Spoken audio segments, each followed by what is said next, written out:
message I'm going to preach, those in the first service have to listen to it because I didn't have much time to do that in the first service. And this also will bless, even if you're not a mother, you're male or something, this will bless you also. So this afternoon, I'm speaking on what I call the Jochebed effect. I call it the Jochebed effect. And I will be preaching from the book of Exodus chapter 2 and verse 1 to 11. Exodus chapter 2 and verse 1 to 11. And the Bible says that, and a man of the house of Levi went, listen to it carefully, it's the house of Levi. A man of the house of Levi went and took as wife a daughter of Levi. So the woman conceived and bore a son. It's so funny and serious that there was no mention of their names in the book of Exodus. They didn't mention their names. There was no mention of their names because of what God wanted to do in this. He wanted to show himself as God. He says, so the woman conceived and bore a son. And when she saw that he was a beautiful child, she hid him for 3 months.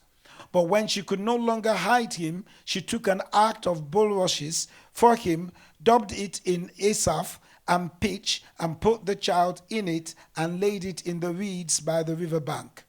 And his sister stood afar off to know what would be done to him. Then the daughter of Pharaoh came down to bathe at the river, and her maidens walked along the riverside, and when she saw the ark amongst the reeds, she sent her maid to get it.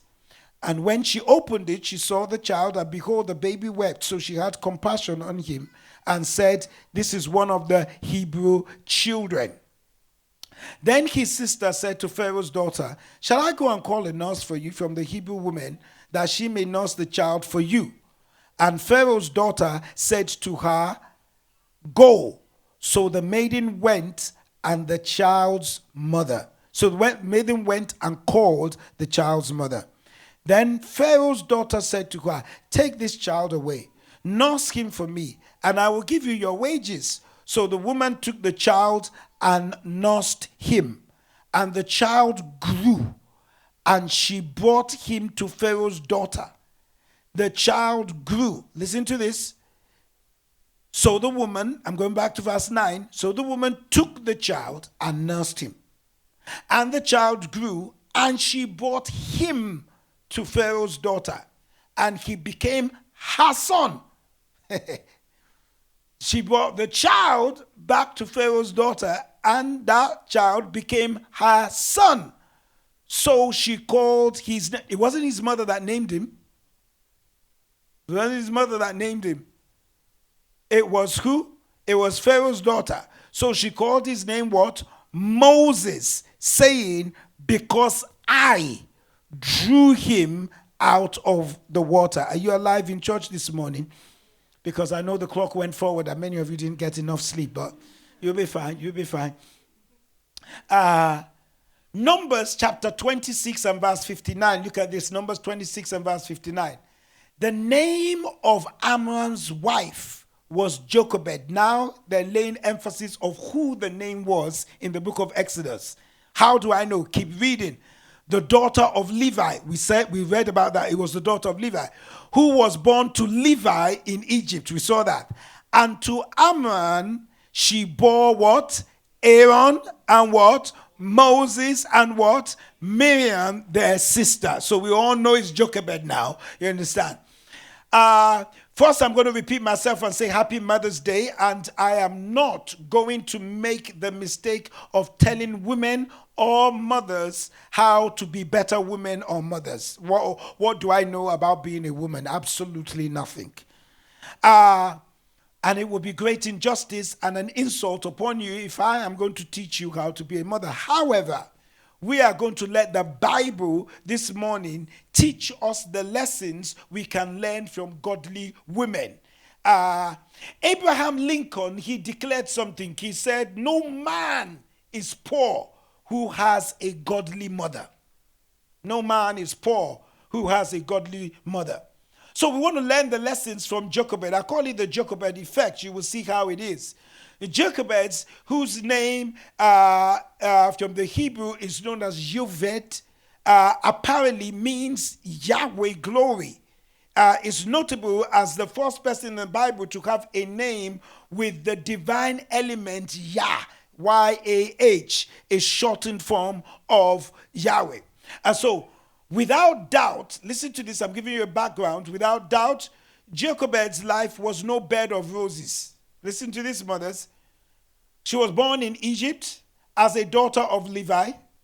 She had known only the curse of slavery. She living at a time and under the conditions which would have been some of the worst a parent can imagine. Her husband was enduring grueling slave labors and beatings with whips. So that means this man, Amram, would come home with whips and marks on his back, and she will have to nurse that. And coupled with the fact that there was an edict from Pharaoh that all baby boys that were born to Hebrew family were to be killed at birth. Can you imagine the trauma that a mother is going through at that particular time?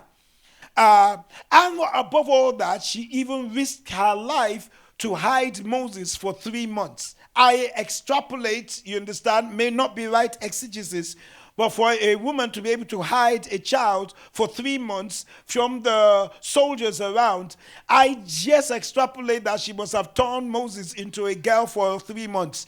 Just put some earrings on his ears and all that. So when the soldiers come in, they will look at the baby, and she would have strapped the male anatomy really tight so that when they come, they will see a girl. She probably put some pink clothes and all that kind upon her, until it reached a place where after 3 months she could no more hide, because the cry sometimes of a boy is different from that of a girl. And so look at the brutality, look at the things that she had to go through. And Jochebed's character, listen to me, was forged in a world of brutality. But in spite of this, she maintained a life that was filled with the strength and the love of the God of Israel.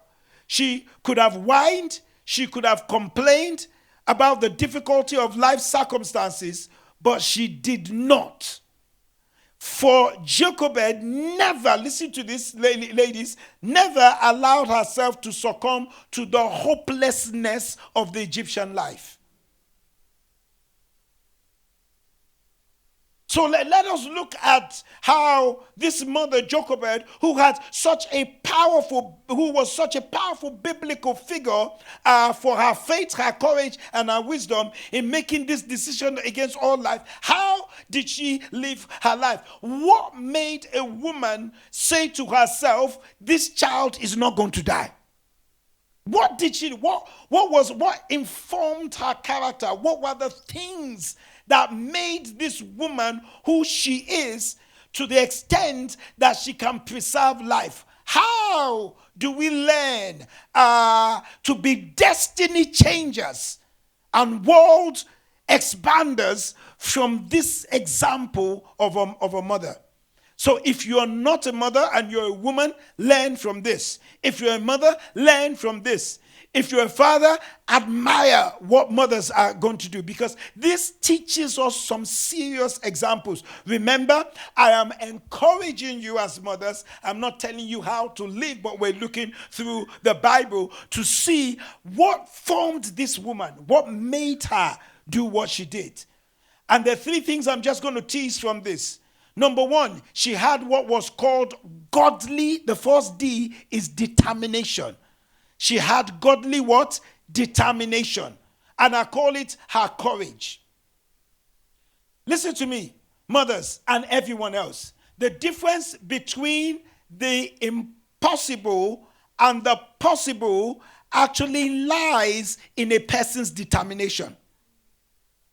Listen to me, I'm going to say that again. The difference between the impossible and the possible lies in their determination. Determination, it gives you the resolve to keep going in spite of the roadblocks that are laid before you. We see her courage, her determination, even against the decrees of Pharaoh in Exodus chapter 1, 15 to 22. Jochebed refused. She refused to give in to a godless system. She refused to give into a godless system that would have cost her life or the life of her son. She was determined.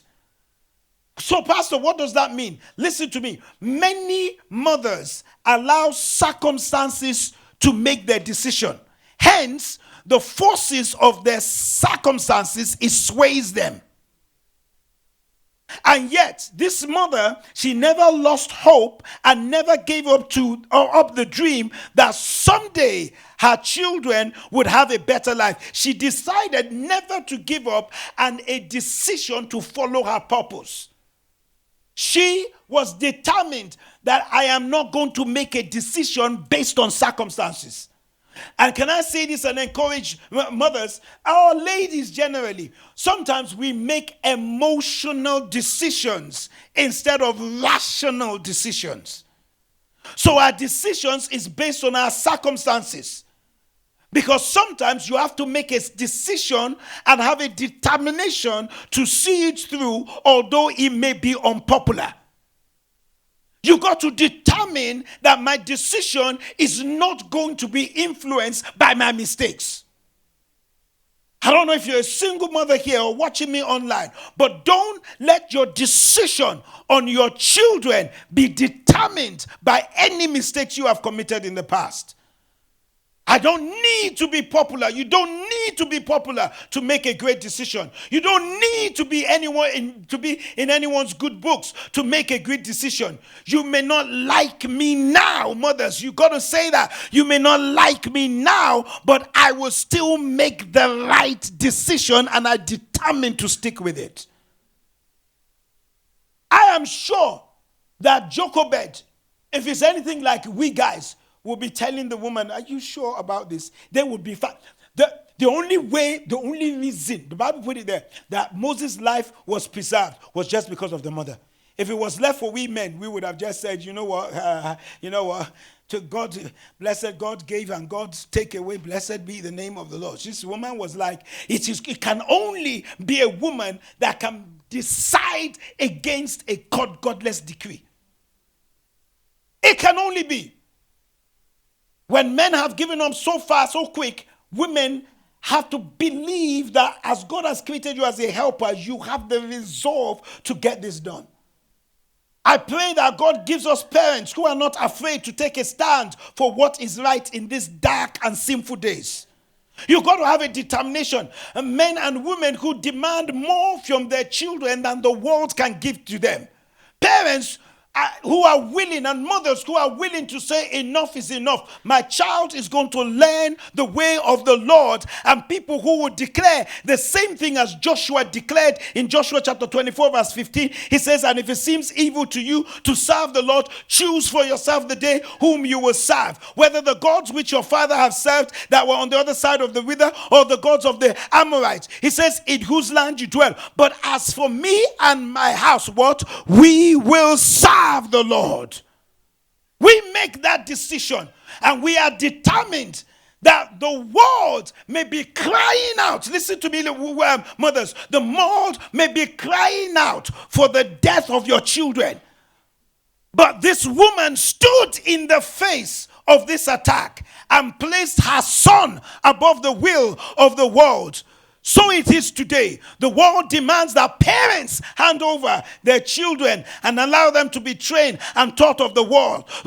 God forbid, we are going to teach our children in the way of the Lord, and it requires a determination against all odds. Are you hearing what I'm saying? It requires a determination.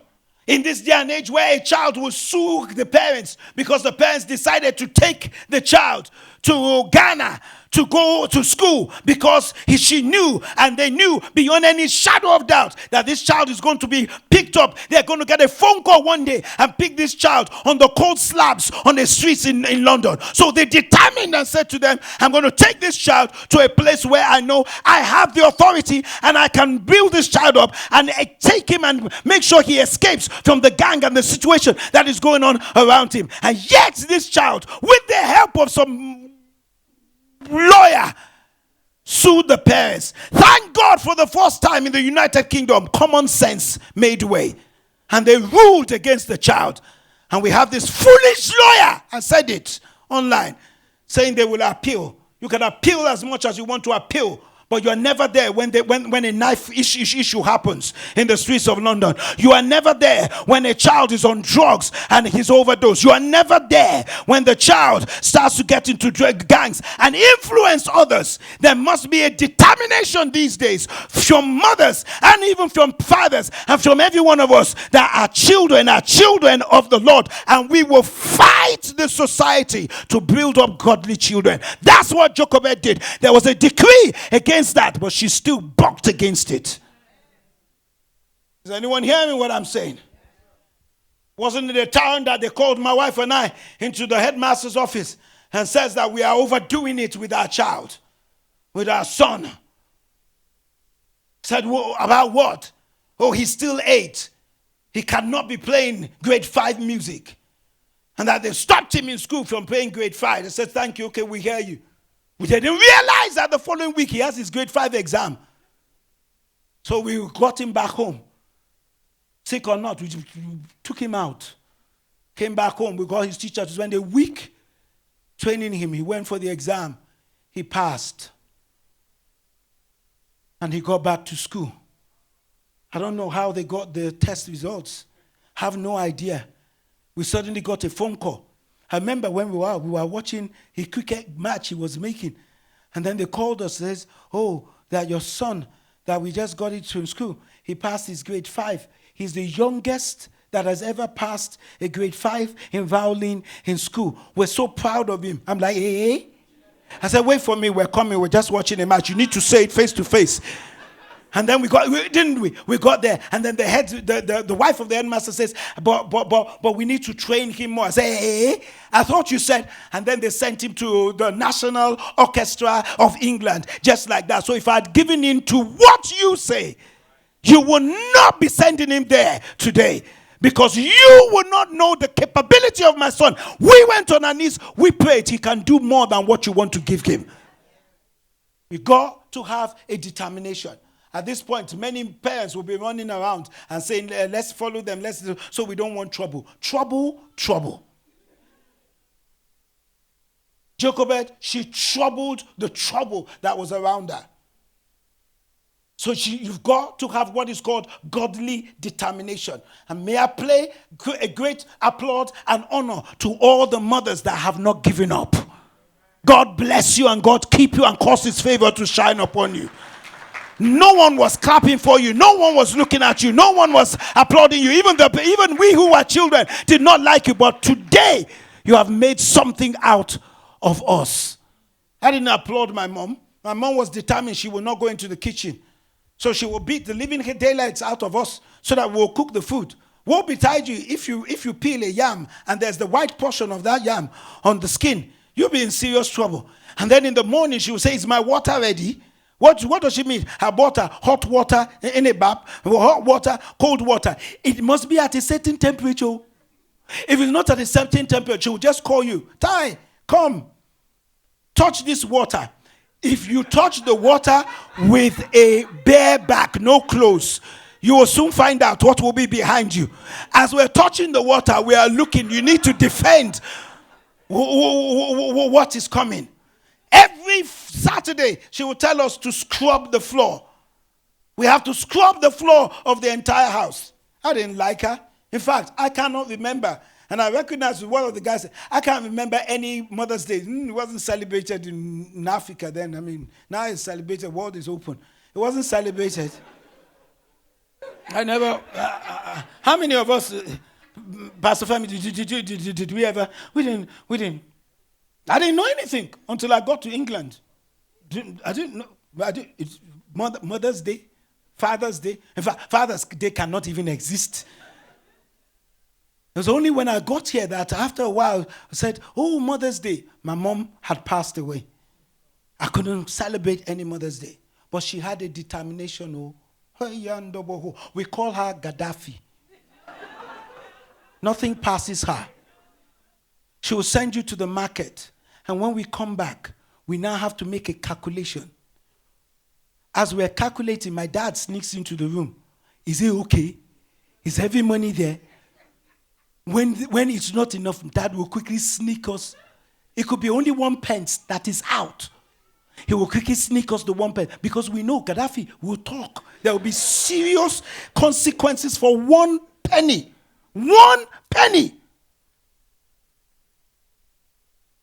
And when we present it to her, she now sits down. She shouldn't go to the market. She will send us to a 15, 16-year-old boy carrying stuff in their head, going to the market to buy yam. She doesn't care what girlfriend you have. In fact, if you say girl, by the time you finish friend, you'll be dead. And we'll just come and we present it to her, and then she will look at it. And as she's looking at it, she's looking at us. As she's looking at us, she's looking at my dad. She can sense something has gone wrong. She just cannot put her hand on it. But I didn't realize that as I grew up and as I got married, one of the things my wife can tell you is that I'm not a lazy man. Organized, clean, because I can remember what she did. You must have a determination to keep going on. Number 2, she had what I call a godly dependence. The first one was what? Godly what? What's the second one? Godly what? Dependence. If you're married and you're not a mother, follow these principles. I call it her trust. The background of Moses, listen to this, was chaotic and it was full of trials. But the mother's response was not negative because she could see the hand of God upon Moses through the chaos and not associating the child to trouble like some cultural beliefs. So if a child was born under very, very difficult circumstances, many mothers will start to say, you see, this is why this evil happened because when you were born, this was what happened. No. She didn't. The child is going through some tough times and you say, and when I gave birth to him, I spent 65 hours or 24 hours or 54 hours in labor. So what? That means nothing for the destiny of the child. But we're quick to associate evil to something. That's why they call Jabez pain. But you know what she had? In the book of Hebrews chapter 12 and verse 23, listen to it. It says, but by faith, Moses, after his birth, was hidden for 3 months by his parents because they saw he was a beautiful and divinely favored child, and they were not afraid of the king's Pharaoh's decree. Are you watching me online? They were not afraid. So they saw that God was divinely with this child, although the birth of the child was not in a favorable condition. Are you following what I'm saying? May we repent of some of these cultural beliefs that we're attaching to our children. But she had what was called a godly determination, but she had what was called what? A godly dependence, a trust in God. Now we're going to drill deep down into this for just 5 minutes. Jochebed, listen to me carefully, had a trust to release her son into the hands of God. You didn't get that because you haven't followed through. Remember, she had a godly trust. Women, please forgive me for the next statements I'm about to make. Please, online, please. When it comes to Father's Day, I will do the same. She had a godly trust to release her son into the hands of God. I'm going to repeat myself because you didn't get this. She had a trust that this son, I'm going to release him into your hands. I'm going to repeat myself again because we're going to. She had a godly dependence that I can release this son into the hands of God. So she let the son down the Nile, down the river. Hey, she got to a stage where she said, I have to depend upon God, for I've done everything that I can do and I need to let go. Many parents, especially mothers, please forgive me, don't trust God to bring about the plan of His over their children, and they start controlling the narrative. Yeah. Think about this. Even after nursing Moses, she nursed Moses. She must have given her breast milk. Can I say that in church? Mammary gland milk. You understand? So unknown to Pharaoh, she was feeding the child naturally. The child latched onto her naturally. There's a bond that was going on. She praised the Lord that they gave the child back to her. Her sister was wise enough because her mother taught her. Many of you that say, go and read, we'll cook the food for you. Get them to cook the food and go back and read it. If Miriam wasn't wise enough, she would not be following her brother. Followed her brother down the line. Now, was built inside her to be able to talk. Saw Pharaoh's daughter pick it up. Quickly approached, said, do you want a Hebrew woman to be? And quickly went to call the mother. So the mother nursed Moses, fed Moses, and she still had to hand the child back to Pharaoh. And she couldn't name her child. And it was Pharaoh's daughter that named her child. And Pharaoh's daughter says, I name you because I brought you out of the Nile. So not only did she have to release the child the first time on the Nile, but she also had to release the child back to the Egyptians that had wanted to kill the child. Not knowing that if they know that this child is an Egyptian, is a Hebrew child, how is she sure they won't kill the child in the palace? So what's the lesson there? There are times when we must release what we love into God's hands, knowing He has a greater purpose. How many mothers, can I be honest with you? How many mothers have sent their child down the wrong path because they don't know how to let go? Did you see what happened between Rebekah, Jacob, and Esau? The mother didn't know how to let go. So as soon as the father wanted to bless Esau, she came in, trying to control the narrative, which caused an enmity between Esau and Jacob. Did you see what Leah did with Rachel and Reuben? Oh, you don't know the story. Come to Bible study. They're doing Exodus, actually. Leah had a son, you understand, called Reuben. And Reuben went into the field, got some grapes and some stuff. Leah quickly called his son and said, give it to me, give it to me. He was not sure what she wanted to do. She now took the grapes to Rachel and said to her, do you want these grapes? He said, yeah. He said, well, if you want this grape, then I know it's your turn to go and sleep with our husband, but if I give you the grapes, I will take your turn. It's my turn. What she wanted to do, she wanted to manipulate the system to get pregnant. And she used a son as a bargaining chip.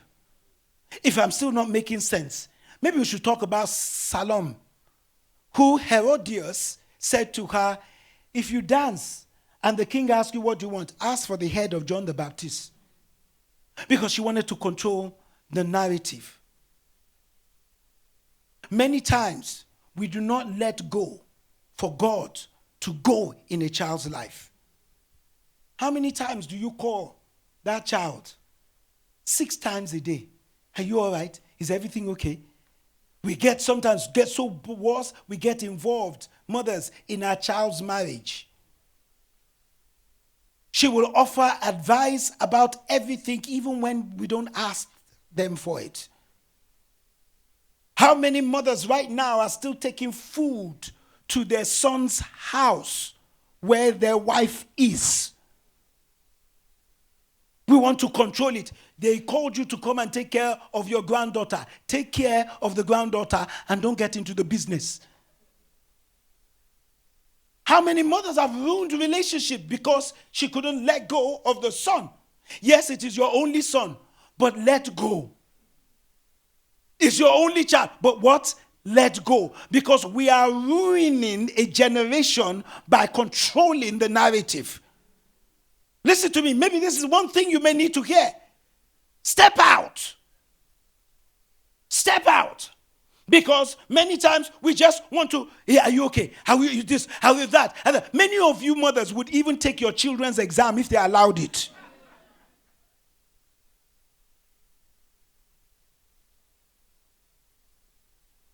And Jochebed had to let go.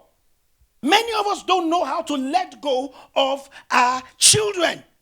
And if we don't let go, we won't let God do what he wants to do. Do you realize that there are 4 stages of parenting? 4 stages, 4 C's of parenting. The first one is the commander. When you give birth to a child, you are the commander. You are the commander of a toddler. You're the commander of the children when they're growing up. So you command them, sit down, stand up, do this, do that. If you don't do that in that stage, you will suffer in the stages to come. The next stage is you are the coach. When they go into elementary school, you start to coach them to do this, to do that. You coach them because you don't tell them what to do. They see what you do. And as a coach, you stretch them also. Are you following what I'm saying? And some mothers or fathers, just so that nobody kills me on social media, don't know that you have to let go of the commander so you walk into your coaching season. Then there's the next stage, which I call the counselor. And the counselor are those who, the children have grown to be teenagers. They're teenagers. 13, 14, 15, 16, 17, 18. And yet you, mother, you still want to slap an 18-year-old. I will slap you. The boy now holds your hands. So you want to beat me now? Wait, you'll soon find out what they will do. You want to beat me now? You want to beat me now? Except you did not drink out of my mammary gland. Except I did not give birth to you. Be quiet for a second. Because it is not the child. You have not transitioned from the commander to the coach. Now you need to be what? A counselor. If your child cannot come to you to say, I'm dating this person, you are not a counselor. Ask my wife. When my son came to me and was talking about girls, I said, sit down. Yeah, talk. This one, that one, this one. I could hear the mom where she was,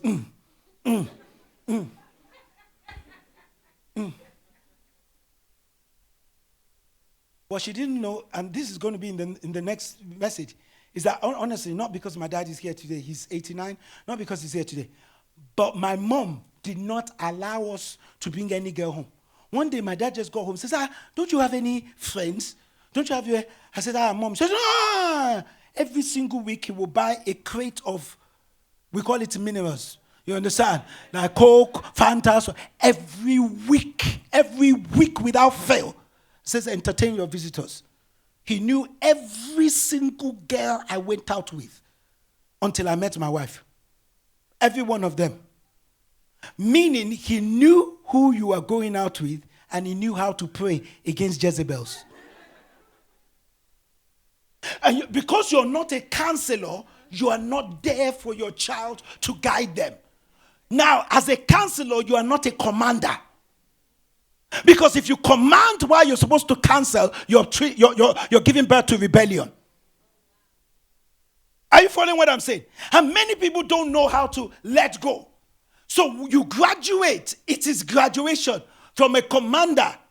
You graduate from a commander. From saying to them to do this, to do that, then you walk into a coach.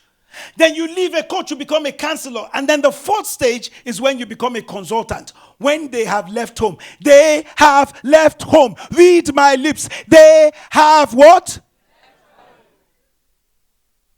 At that point in time, they're supposed to call you, Mom, what should I do? How should I do this? What did you do? Now you're being a consultant, feeding them. But as a consultant, you don't tell them what to do anymore. You don't get involved in their business. You are praying to God, giving you wisdom to guide them right, if they need your consultation. Many of us don't let go. So listen to what we do. We suffocate our children. Mothers, can I just bless you, single mothers? Make sure that you don't suffocate your children and mold your sons into boys instead of into men. And many times I recognize it could be due to past trauma. And I'm dealing with that in the next 2 weeks. It could be due to trauma. It could be due to loneliness. They were always there, but it's their time to leave. Hey, why are you leaving me? Why are you going? In fact, many of you fight his wife because you feel the wife is the enemy that snatched your only son from you. Don't shake your head. When you get there, you'll soon find out. Listen to me. We suffocate them. And listen to me. By not allowing our children to experience failure and navigate challenges independently, overprotective parents, inadvertently, we prevent our children from developing resilience and problem solving. And many of us will not even teach our children how to cook. Don't worry. Mama is there for you. Really, when she's not there, what is going to happen? They want to develop themselves. They want to move forward themselves. And let me say this to you. You understand? Don't teach only girls how to cook. What is wrong with the... Don't. Women, be quiet. You didn't shout on any other thing. Now you're shouting on that one. Let's be quiet and let me finish. Could you see that? You that is doing this, can you cook?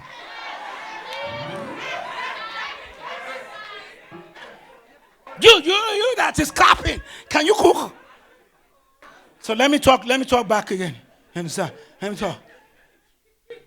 It is only teach even the boys to become men. You know why they become men and good husbands? It's because when you teach them, even when the lady can't do it, even when you have the opportunity, even when she's at work, even when your work is flexible enough, you know how to pick up the children, cook for them before they get home, and arrange the house. It is nothing wrong in that. But don't say yes when you do not start it. He's only a boy.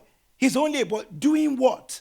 In fact, some parents, so much that the guy has reached 28, 29, 30, he still can't drive because you're driving him around. Don't say, it's happening. You're overprotective. You want to control the narrative. In my house one day, my son was going back to school all the way to Rugby. After Milton Keynes, it was far. Probably one of the first time he was going. So I said, you know what? I'll take you to Upminster Station, drop you there. From Upminster, find your way to Euston. From Euston, find your way down to Rugby. I'm no more driving and taking you to school anymore. So when I took him there, how old was he? Was he 14 or 15 or something like that? I took him there, dropped him at the stop, and I turned my back. I said, by the way, get down at... I don't even know what station I said there's a straight train that goes all the way from Upminster all the way to, is it Tower Bridge or something like that? Sorry, I said Tower Bridge. You say I repeated it again. So as I go home, with boldness, I said to my wife, I said, I've dropped him. And I told him to get down at Tower Bridge. I said, Tower Bridge, it's French Street. I said, well, whatever. If he gets down at Tower Bridge, he'll find another way, get on another train, and he will get there. That's not a problem. You sure? I said, leave the boy alone. Even if he gets to the end of the district line, he will find his way back. I said, this is what I said. We should have taken it. I said, leave it. And after a while, in less than 45 seconds, my wife got up. As she got up, she walked upstairs. So I followed her secretly. I knew what was going to happen. She gets onto the phone and she says, J. It is not Tower Bridge, it's French Street. My son said, so why are you calling me? I know. Mom, leave me alone. Let me sort it out. But I'm just trying to help you. As she was going to argue with him. I just walked in. I said, nah. You see, did I not tell you? Leave him alone. You want to control the narrative. And I understand. But I'm going to say something controversial. You see, as much as you can, men are mentors. You see, the whole place, nobody clapped. Did you see that? You see that? I said as much as you can.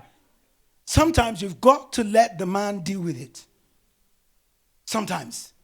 Or pray that even if you're a single mother or something, allow godly men, mentors to help them out.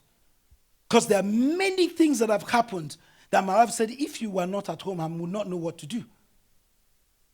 Godly mothers, they have what is called a determination and a dependency, a trust in God. Can I encourage you? By letting go and trusting God, a greater purpose was fulfilled in Moses' life. Like Jochebed, let me say this to you, encourage you. We won't always foresee God's purpose in letting go, but we can trust his plan is even better than us. God was God's providence that protected Moses. Exodus chapter 2 verse 9 says, take this baby, nurse him for me. The princess told the baby's mother, I will pay you for your help. So the woman took her baby home and nursed her. Do you know what it is for somebody to pay you to nurse your own child? Listen to me. There are au pairs and there are au pairs. You understand? There are top grade ones and there are smaller ones that you can get. You understand? The richer you are, you get the best. And you pay for the best. I've seen a lady who is a housekeeper, you understand, taking care of the children, and they're paying her £75,000 a year just to take care of the children. And she goes on the yacht, she goes everywhere. So I'm sure that in the initial stages, Moses' mother will be walking into the palace anyhow, overseeing what is going on. How do I know? I will tell you later. Saying, oh, I just came to check on Moses. She called him Moses, not called him Toluwani. She called him Moses, not Tony. She called him what the woman called him because she knew I've let him into the hands of God. No matter what name you give him, there's still a purpose in his life. Is anyone hearing what I'm saying? So what is my encouragement to you? I think moms need to remind this. You must be willing to put the Lord's purpose first in your life. And then you can trust that he will provide for you in just the right time and in the right way. Put God's plan first before your plan. Don't take the child away from the father because you're hurting. It has messed up many people because your personal plans were messed up. I'm not going to get any applause for this. This is controversial. That's why I don't like preaching seasonal message, but I'll preach this one. Yes, the guy hurt you, but don't hurt the child. Don't hurt the child. Ask for wisdom. Trust God. In fact, it's so bad now that even when the father comes to pick up the child, you are following them with phone calls. Trust the father. Remember when Jaden was very small, a very small little boy, she would travel and then she would be calling. One day I switched off the phone. And when she came back, she just heard, the boy just ran up the stairs. Hey, Jaden, you're on us. I said, for 4 days he's been running up the stairs. There's no alarm. He can run up the stairs and come back down again. So I said, hey, come down. And I could see his mom shivering behind. Like I groomed him well. He started walking bit by bit. He'll walk and then he will fall. He'll walk. I won't touch him. No cries. He could injure himself. I said, get up, Jay, get up, Jay. Training him. Don't use your children as a bargaining tool. Yes, the guy may have left, the guy may have hurt, but if he wants to be in the life, let him be in the life because that's part of motherhood. That's part of trusting God. That's part of letting go. Moses was drawn out of the water by the willingness of the mother to let go. It's godly determination, godly dependence. And the last one as I close is what I call godly domination. What did I say? Godly domination. I call it her influence. So it was her courage, her trust, and her influence. Her courage, her trust, and her influence. Mothers, walk by faith and not by sight. Pour God into your child and let your child be influenced by purpose, not by pain. What did I say? Let your child be influenced by purpose and not by pain. Jochebed's Jochebed's faith influenced and shaped 3 people. Jochebed's influence and domination shaped 3 people. Moses, Aaron, and Miriam, who were all leaders of Israel. That was how much this woman could influence her children. So when Moses, my dear, when Moses was in Pharaoh's house, she still had influence even though he was far. You have no idea how much power you have as a woman. Moses did not grow up in her house, but her influence was so far, reaching him in the palace, to the extent that when he saw an Egyptian trying to beat up an Israeli, he killed the Egyptian. That's the influence without even being in the house. Is anyone hearing what I'm saying? Did you not see? Paul, in 2 Timothy, he looked at Timothy. He said to Timothy, he said, wow. When I call to remembrance the genuine faith that is in you, which dwelt first in your grandmother Louise and your mother Eunice, I'm persuaded it is in you too. So just looking at Timothy, he could see 2 generations of influence in his life. Not pain, not mistakes, not trauma, but God. Determined that I am persuaded. And then he now went further to say, he says, therefore, he says, I want to remind you to stir up the gift of God which is in you. Not a prophet laying hands upon you and say, receive it. No, he stirred up what his mother had already put in by the laying of hands. Motherhood can be a thankless job, but stick with it. You have great influence. Eunice did not impart pain from the absence of a father or his disobedience of the word, because the father of Timothy was a Gentile, not a believer. But she did not still rejected his father. She did not talk about his father to him. She talked about God. She did not impart bitterness. Neither did he see her live a life that was in defiance to her husband, who was not a believer. And somebody called Paul, one of the greatest, who wrote the third of the New Testament, says, this faith, I can see it in you, but I can see it that it was in your grandmother and in your mother. Everything you do is transgenerational. Any decision you make on your child today, 5 years, you only have 5 years to see it come. If you don't take care of him in 0, by 5, you will see it. If you don't take care of him by 5, or her, by 10, it will show up. If you are not there to be a coach by 10, by the time they reach 15, they're teenager, it will show up. 5 years. And the Bible says it was in there. The place of a male is important. But in his absence, you can still steer the ship of your children's life to the direction of the wind of progress. Mothers, are you passing along a legacy of authentic faith to your kids? Or are you passing over pain? Teach them about God and not about goods. Teach them about value and not about valuables. Because it's better to leave a good reputation and godliness in your child than a pile of money that will destroy them. So Moses was in money, but his value was in his purpose.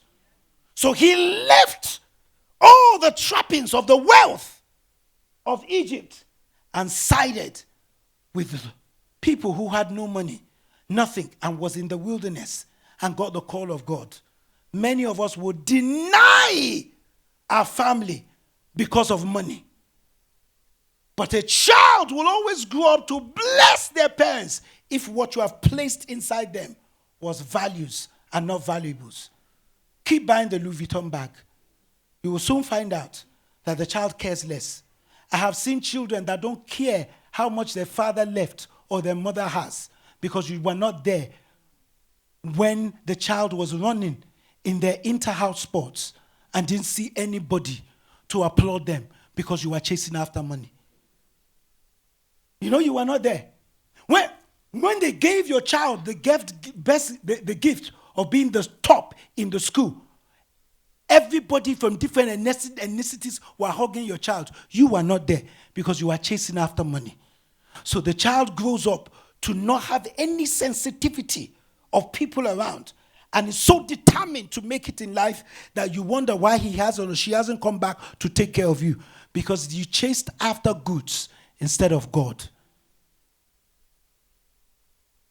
Jochebed had godly determination, godly dependence, and godly domination. Mothers have godly determination, godly dependence on God, let it go, and godly domination. Influence them with the word. You may not see it now, but the fruit, the tree will grow and it will bear fruit.